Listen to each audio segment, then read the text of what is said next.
Shooting করতে গিয়েই মর্মান্তিক মৃত্যু। তালসারি সৈকতে প্রাণ হারালেন জনপ্রিয় অভিনেতা রাহুল অরুণোদয় বন্দ্যোপাধ্যায়।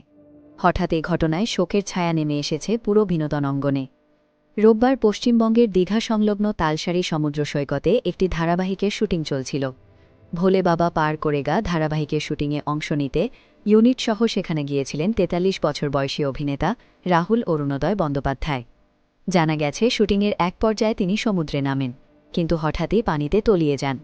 বিষয়টি বুঝতে পেরে দ্রুত উদ্ধার করতে ছুটে যান ইউনিটের সদস্যরা। কিছু সময় পানির নিচে থাকার পর তাকে উদ্ধার করা হয়। দ্রুত দীঘা হাসপাতালে নিয়ে যাওয়া হলেও সেখানে পৌঁছানোর আগেই মৃত্যু হয় বলে জানা গেছে। পরে চিকিৎসকেরা তাকে মৃত ঘোষণা করেন। সহ অভিনেতা ভাস্কর বন্দ্যোপাধ্যায় জানান, শুটিং শেষ হবার পরেই এই দুর্ঘটনা ঘটে। তিনি বলেন, আমরা শুটিং শেষ করে মধ্যাহ্নভোজে গিয়েছিলাম। রাহুল বলেছিল সে আরও কয়েকটি শট দিয়ে আসবে। এমন ঘটনা ঘটবে ভাবতেই পারিনি। শিল্পী ফোরামের পক্ষ থেকে অভিনেতা দিগন্ত বাগচি জানান, সম্ভবত সাঁতার না জানা বা বালিতে পা আটকে যাবার কারণে এই দুর্ঘটনা ঘটতে পারে।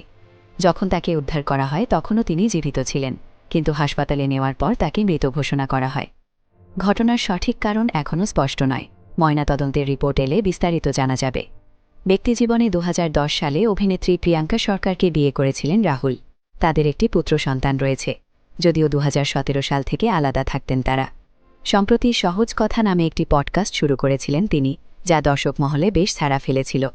তালসারি সৈকতের শুটিং স্পটে এমন মর্মান্তিক দুর্ঘটনায় জনপ্রিয় এই অভিনেতার মৃত্যুতে শোকের ছায়া নেমে এসেছে পুরো বিনোদন অঙ্গনে।